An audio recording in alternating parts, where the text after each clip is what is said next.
Hello, everybody, and welcome to another episode of Revisiting Disney. This is the series in which we pick an attraction or a part of the Disney parks, and we explore it here on MC Magic. And I play Imagineer for a day and sort of talk about how I would completely replace it. Now, normally I pick based on whatever is voted on the most in the previous episode. However, one request sort of stuck out to me, and I want to read it out before I start talking about what we're going to be revisiting.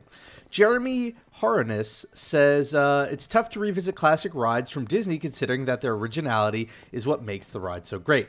When I say this, I'm thinking of Big Thunder, Splash Mountain, etc. However, one thing that I would like to see revisited would be the Epcot World Showcase. That area of the park is beautiful, and I think each area is very authentic, but I feel they could spread the ideas of their cultures even better if it were through some sort of moving ride, therefore making the experience more memorable. I like this idea, and I like the idea of revisiting World Showcase sort of as a whole, as almost like a conceptual whole, as opposed to like each specific country. So today we are going to revisit World Showcase. Now, if you've never been to World Showcase, it's a series of pavilions, each one based on a different country. We're here in Japan. Right over there is America. And the idea is each country is supposed to be a place where you can learn about the culture of that country, maybe see a show that's there, enjoy some of the food from that country, drinks, purchase things that you would typically find in that country. Basically a way to immerse yourself and sort of learn more about that culture. And it's very true to the spirit of the actual World's Fair that is held, and was very, very influential in Walt Disney's life and sort of the basis of what this was meant to be. Part of Epcot that Walt really wanted was this sort of concept of a perpetual World's Fair. Now, Disney, I think it's fair to say that the World Showcase is maybe among the least entertaining parts of the parks if you're thinking about rides specifically.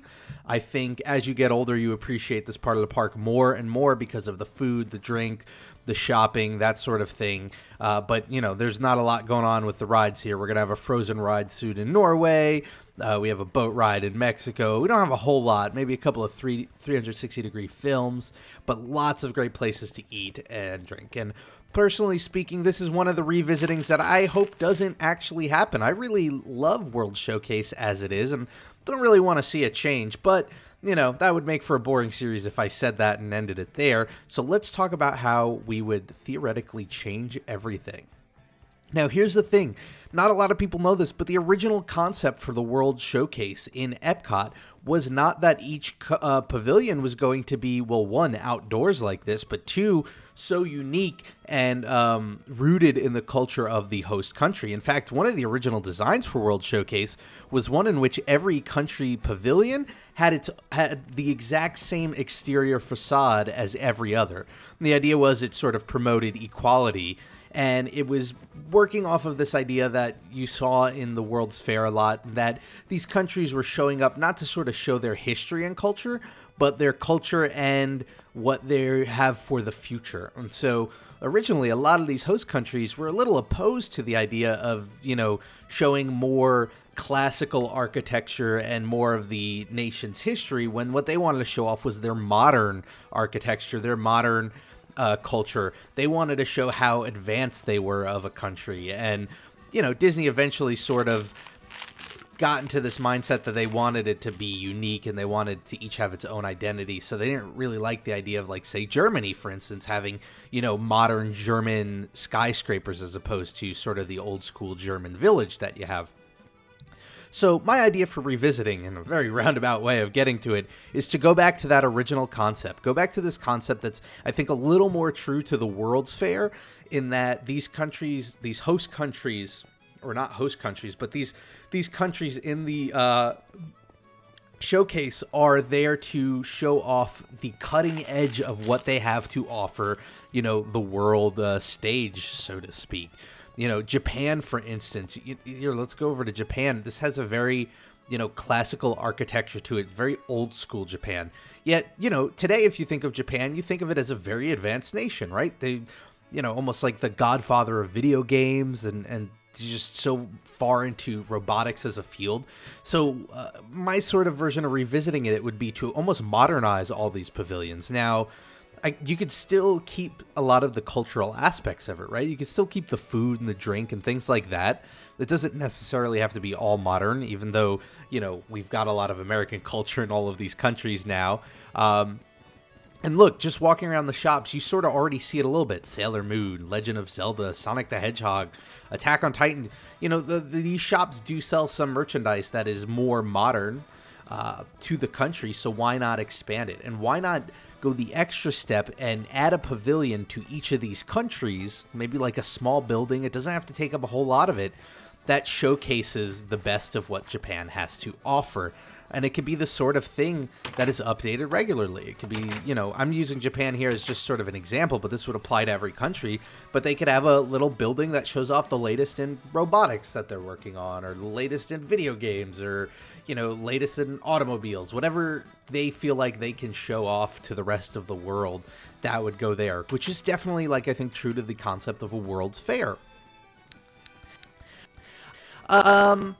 And what's cool about that is if you kept these sort of little showcase pavilions within the country short enough, then you can actually get around the budgeting rules, and you can have the actual country from that World Showcase country supporting it. Now, the reason why most countries aren't actually sponsors of their country here in Epcot is because the government rules will often prohibit them from funding something for too long. You know, Disney often wants like a decade commitment, and that's tough to do. It's like, even here in America, that'd be tough to do because every 4 years we have a new election. Every 2 years we have a midterm. So you have all these changes in leadership that might change the way the budget works. So if you were to do something where, you know, a country's, you know, host pavilion within the country, I keep calling it that, I need to give it a name, would last like 6 months or 8 months. It'd be short enough that, you know, the Japanese government could sponsor it and show off what they have to show off. And I think that'd be really cool because, yeah, we do want to learn about their culture and their history, but we also kind of want to learn about what they're bringing to the table today, right? Because they are still growing all of these countries and offering something new to the world stage. So I think that'd be really cool. Anyway, I rambled a bit there, but I guess the too long didn't read version is modernize all of World Showcase and include a space in all of the countries so that they could offer a showcase of what they have that's cutting edge and new for the country. Anyway, let me know what you think of this idea. Do you love it? Do you hate it? Maybe you never want to see it change. Maybe you want to see it change in a whole different direction. I mean, like I said from the top, this is actually an idea I kind of like the idea, but I don't know if I like it enough that I'd want to ever see it actually come true. I like World Showcase as it is. Anyway, also let me know in the comments below if there is a ride or part of the park you'd like to see me revisit next. I always try to turn to you guys for inspiration for what I'm going to revisit next, so throw them out there. Anyway, thanks for watching, everybody. Have a great week. Whatever you do, make the most of it because it makes it that much better. And I hope to see you all next time for the next episode of Revisiting Disney.